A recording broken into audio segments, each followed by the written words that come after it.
অনেক ছেলে বলে থাকেন মেয়েরা কি চায় সেটা বোঝা যায় না, কিন্তু আসলে কেন এমন হয় এবং ইসলাম এ বিষয়ে কি বলে, চলুন জেনে নেই বাস্তব ও ইসলামের দৃষ্টিকোণ থেকে মেয়েদের মন বুঝতে না পারার কারণ। মেয়েরা সাধারণত আবেগপ্রবণ হয়। তারা একসঙ্গে অনেক অনুভূতি ধারণ করতে পারে, যা অনেক সময় প্রকাশ পায় না সরাসরি কোনো কথায়। এতে অনেক পুরুষ বিভ্রান্ত হয়, কারণ তারা চায় স্পষ্ট উত্তর, আর মেয়েরা অনেক সময় ইঙ্গিতের মাধ্যমে কথা বলে। মেয়েদের শরীরে মাসিক চক্রের কারণে আবেগ ও মেজাজ ওঠানামা করে।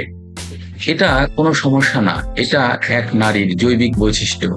কিন্তু যারা এটা বোঝে না তাদের কাছে মেয়েরা হয় অবুঝ ও জটিল।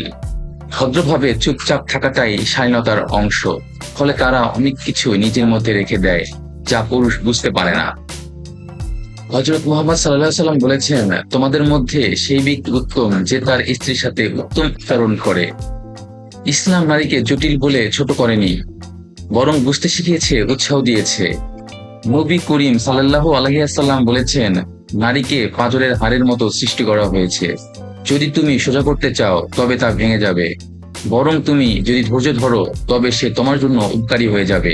এই হাদিসে বোঝানো হয়েছে নারীর আবেগ, নরম প্রকৃতি এবং আলাদা মানসিকতা হলো তার সৌন্দর্য। তাকে ঠিক করে ফেলা নয়, বরং তাকে বোঝা ও শ্রদ্ধা করাই জরুরি। মেয়েদের মন বোঝা কঠিন, কারণ তারা আবেগ ও আত্মনিয়ন্ত্রণে গঠিত এক সুন্দর মিশ্রণ।